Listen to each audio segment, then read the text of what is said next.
नमस्कार दोस्तों, stock market studies में फिर से एक बार आपको बहुत-बहुत स्वागत है।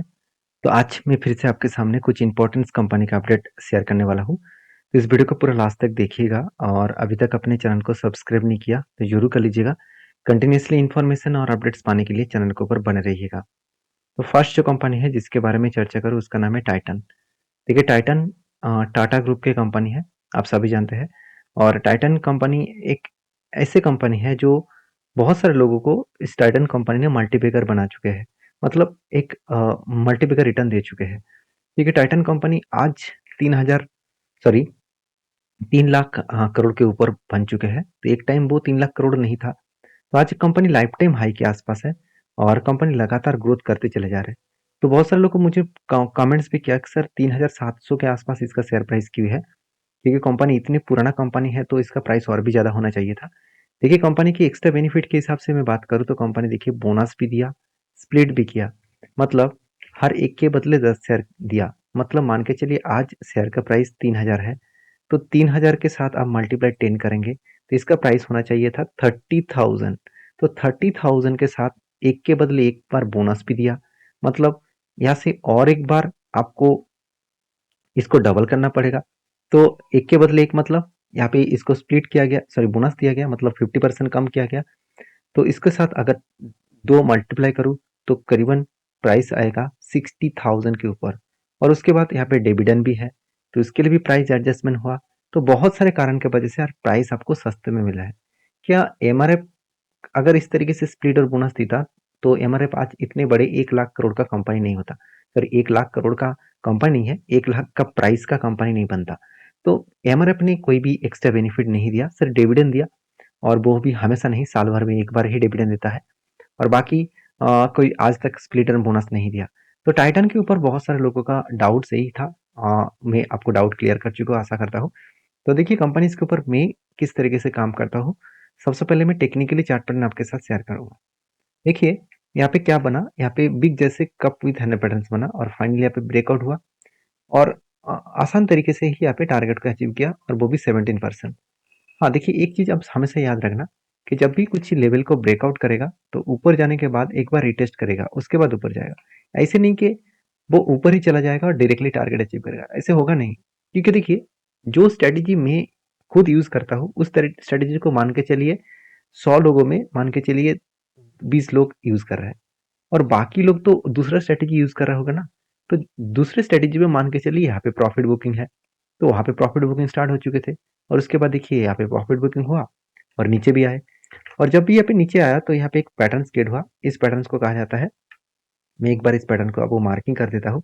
आप देखेंगे देखिए यहाँ पे जो पैटर्न बना था, ये पैटर्न को कहा जाता है, ये एक फ्लैग विथ पुल पैटर्न। मतलब यहाँ पे एक पुल बना और यहाँ पे एक फ्लैग बना और फ्लैग विथ पुल पैटर्न जब भी ब्रेकआउट करता है, जब भी ब्रेकआउट करेगा तो सोचिएगा वहां से एक रीबैक करेगा और टारगेट तक जरूर जाएगा। तो कहने का मतलब है इस तरीके से पैटर्न फिर से एक बार आपको देखने को मिला है। किस तरीके से आप ध्यान दीजिएगा, यहाँ पे देखिए एक पैटर्न क्रिएट हुआ। आप इस चीजों को नोटिस करेंगे, देखिए यहाँ पे क्या बना, एक फ्लैग बना और यहाँ पे क्या बना, एक पुल बना। मतलब flag with pole pattern create हो चुके हैं और उसके बाद देखिए यहाँ पे इस लेवल को ब्रेकआउट किया और हाई वॉल्यूम के साथ ब्रेकआउट किया। तो यहाँ पे क्वेश्चन ये आएगा कि मैं इस जगह पे एंट्री लिया हूँ कि नहीं लिया हूँ। देखिए मैं इस जगह पे एंट्री अभी तक नहीं लिया, क्योंकि मैं एंट्री तब लेने वाला हूँ, यहाँ पे फ्लैग विथ पुल के ऊपर एंट्री में नहीं लेने वाला हूँ। तो मुझे एंट्री तब मिलेगा जब यहाँ पे कप विथ 100 पैटर्न्स बनेगा। तो इससे मुझे ज़्यादा से ज़्यादा एक मतलब प्रोटेक्शन भी मिलता है और ज़्यादा से ज़्यादा मैं इस स्ट्रेटजीज को फॉलो करके काम करता हूँ। इस स्ट्रेटजीज के ऊपर मैं बहुत बार ट्रेड ले चुका हूँ, बहुत सारे कंपनीज के ऊपर। और आप मेरा पुराना सब्सक्राइबर है तो आपको पता है, तो इस स्ट्रेटजीज के ऊपर सबसे ज़्यादा मैं ट्रेड लेता हूँ। तो इस पैटर्न्स बनने जा रहे हैं, तो पैटर्न जब क्रिएट होगा तो मैं आपके साथ जरूर शेयर करूंगा। जिस तरीके से वॉल्यूम करके कंपनी रीबैक किया, इसका मतलब पॉसिबिलिटी ज़्यादा है वो ऊपर जाने का कोशिश करेंगे। तो बाकी मैं एक बार मार्किंग करके आपको यहाँ पे देता हूँ, तो वेट करना, जब यहाँ पे पैटर्न क्रिएट होगा तो मैं आपके साथ शेयर करूंगा। तो टाइटन के ऊपर मेरा जो मतलब जो टारगेट है, मतलब टाइटन के ऊपर जो मेरा फ्यूचर टारगेट है, ऑब्वियसली लॉन्ग टर्म के लिए मैं एज ए इन्वेस्टर हूँ और जब जब मुझे ट्रेडिंग मिला तब तब मैं ट्रेड भी लेता हूँ। तो यहाँ पे देख सकते हैं टाइटन के ऊपर 5% म्यूचुअल फंड और एफआईएस के पास 20% के आसपास होल्डिंग्स है। और प्रोमोटर माल बेचने के लिए तैयार नहीं है। प्रोमोटर क्यों माल बेचे, जो कंपनी इतने मल्टीपल रिटर्न जो दे चुके हैं। तो बाकी टाइटन के ऊपर आपके शेयर है तो जरूर मुझे कमेंट्स करके बताइए। नेक्स्ट जो कंपनी उसका नाम है अल्ट्राटेक सीमेंट। देखिए अल्ट्राटेक सीमेंट के ऊपर भी मुझे बहुत बार कमेंट्स आया। तो सर अल्ट्राटेक सीमेंट इंडिया के सबसे बड़े सीमेंट मैन्युफैक्चरिंग कंपनी है और सबसे बड़े मतलब कंपनी का मार्केट कैप बाकी कंपनी के कंपैरिजन में बहुत आगे है। देखिए अंबुजा सीमेंट जो मार्केट कैप है 1,22,000 करोड़ और अल्ट्राटेक के मार्केट कैप है 2,90,000 करोड़, ऑलमोस्ट 3 लाख करोड़ आप बोल सकते हैं। तो मतलब तीन दुगना ज्यादा मार्केट कैप इसका देखने को मिल जाएगा। तो अल्ट्राटेक सीमेंट इतने बड़े होने के बाद भी खुद को जिस तरीके से रिप्रेजेंट किया, जिस तरीके से परफॉर्मेंस कर रहा है, वो हर किसी को इस कंपनी के ऊपर फोकस होना चाहिए। जैसे कंपनी के देखिए डेप्थ देखा जाए तो ना के बराबर है और कंपनी इस बार इस साल में भी फिर से एक स्टेप डेप को कम किया। कितना कम किया चलो मैं एक बार आपको दिखाई देता हूँ। अगर बैलेंस शीट देखेंगे तो देखिए पिछले साल में जो डेप था करीबन 21,000 करोड़ से घट के हो चुके थे 11,200 करोड़ और इस बार कितना बना 11,000 करोड़। इसका मतलब डेप्थ जो था उससे इस बार कंपनी ने क्या किया, वन स्टेप कम किया। तो कंपनी पहले बहुत ज्यादा कर्जा लेकर काम कर रहा था, करीबन 25 से 25 करोड़ 25,000 करोड़ के आसपास, जो आज घट के सिर्फ 11,000 करोड़ हो चुके हैं। मतलब 50% से भी ज्यादा कंपनी का कर्जा कम हुआ। तो यही खासियत है इस कंपनी का। और सबसे इंपॉर्टेंट पॉइंट है कंपनी के रिजर्व, जो 15,000 करोड़ के आसपास था वो बढ़ के हो चुके 55,800 करोड़ के आसपास। और उसके साथ साथ कंपनी का फिक्स्ड एसेट भी 15,000 करोड़ से बढ़ के हो चुके 60,000 करोड़। तो CWIP में एक चीज मैं बता दूं, 3,600 करोड़ से बढ़ के हो चुके 5,300 करोड़। तो एक अलग लेवल का कंपनी का यहाँ पे ग्रोथ देखने को मिला है। तो मैं जरूर कहूंगा इस कंपनी के ऊपर आप फोकस रखिए, इस कंपनी के ऊपर स्टडी करिए। और कंपनी के ऊपर सबसे इंपॉर्टेंट पॉइंट जो है कंपनी के ऊपर एज ए इन्वेस्टर, इस कंपनी के ऊपर इन्वेस्टर भी देखिए कंटिन्यूसली खुद के होल्डिंग को कंटिन्यू कर रहा है। मैं यहाँ पे आपको दिखा देता हूँ। आप देखेंगे तो म्यूचुअल फंड ने कुछ क्वांटिटी सेल किया 13% से अभी 12.5% है। और एफएस ने क्या किया, उसका फायदा उठाया 13% से होल्डिंग को बढ़ाकर 18% तक कर चुके हैं। मतलब इंस्टीट्यूशन के ऊपर अच्छा खासा होल्डिंग्स यहाँ पे देखने को मिले। बाकी आप किस तरीके से सोचते हैं इस कंपनी के ऊपर जरूर मुझे कमेंट्स करके बताना, क्योंकि अल्ट्राटेक सीमेंट के ऊपर मैंने जो ट्रेड लिया वो मैं आपके साथ शेयर करूंगा। मेरा जो पहले ट्रेड था वो कुछ इस तरीके से ट्रेड बना था, कप विथ हैंड पैटर्न तो यहाँ पे बना था और उसका टारगेट अभी तक, हाँ यहाँ पे मैं आपको दिखा दूँ, मैं मार्किंग करके रखा था, वहाँ पे देखने को नहीं मिलेगा क्योंकि मैं दूसरे वाला चार्ट में मार्किंग करके रखा था। तो यहाँ पे क्या बना, एक कफ बना, उसके बाद एक हैंडल पैटर्न क्रिएट हुआ और फाइनली ब्रेकआउट होने के बाद देखिए टारगेट के नजदीक गया और उसके बाद रीबैक किया। तो बहुत सारे दोस्त मुझे कमेंट्स किया कि सर आपने इस जगह पे टारगेट बुक किया। ऑब्वियसली अभी तक मैं क्लियर कट बोलूँ तो अभी तक मैंने टारगेट नहीं बुक किया। तो मैं जब इस टारगेट के नजदीक था तो मैं इंतजार कर रहा था और यहाँ पे मैं टारगेट लगाकर बैठा हुआ था और मुझे वहाँ पे टारगेट नहीं मिला। उसके बाद रीबैक किया, कोई बात नहीं। रीबैक करने का मतलब ये नहीं कि कंपनी बिग फॉल दिखाएगा। अगर कंपनी में दम है तो फिर से वो रीबैक करेगा और टारगेट तक जाएगा।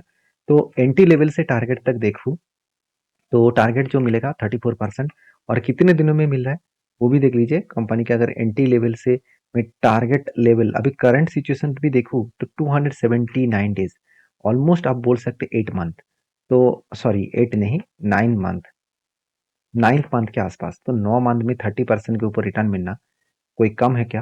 मेरे हिसाब से तो बिल्कुल नहीं। बाकी आपके क्या ओपिनियन है जरूर कमेंट्स करके बताना। नेक्स्ट जो कंपनी उसका नाम है पॉलीकैब इंडिया लिमिटेड। देखिए पॉलीकैब के बारे में कहने का जरूरत कुछ नहीं है क्योंकि पॉलीकैब कोई छोटा मोटा कंपनी नहीं है। जब इसके ऊपर नेगेटिव न्यूज आया था तब बहुत सारे लोग इस कंपनी को मतलब नेगेटिव न्यूज के हिसाब से वीडियो बनाकर शेयर किया था। तब मैं आपको बार बार वीडियो बनाकर यही बोल रहा था कि अच्छे कंपनी के ऊपर दोबारा ऐसे मौका नहीं मिलेगा। तो मेरा कहने का मतलब ये नहीं था कि मैं आपको बाय सेल का रिकमेंडेशन करूं।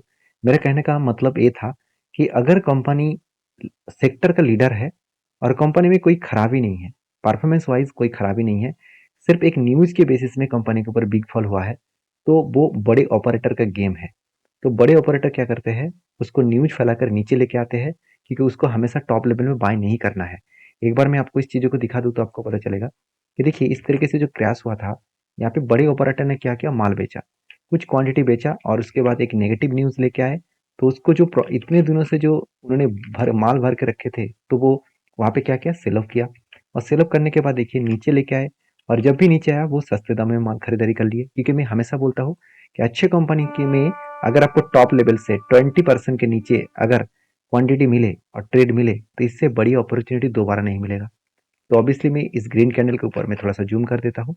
इस ग्रीन कैंडल के ऊपर मैंने एंट्री लिया था और मेरा टारगेट एक्चुअली फर्स्ट मैंने टारगेट रखा इस लेवल तक, क्योंकि यहाँ पे जो गैप था उस गैप को फिलअप करने के लिए वो ऊपर ही जाएगा। तो यहाँ पे इजी तरीके से वो गैप को फिलअप किया और टारगेट भी अचीव किया। अभी मेरा नेक्स्ट पोजीशन जो है, अगर इस लेवल के ऊपर कोई ग्रीन कैंडल क्लोजिंग दे तो मैं रेंज के बेसिस में, यहाँ पे रेंज के बेसिस में मैं फिर से एक बार यहाँ पे टेल लेने वाला हूँ और मेरा टारगेट रहेगा इस हाई लेवल तक। तो बाकी अभी तक उस तरीके से कुछ ब्रेकआउट नहीं देखने को मिले, तो इसलिए मैं इंतजार कर रहा हूँ।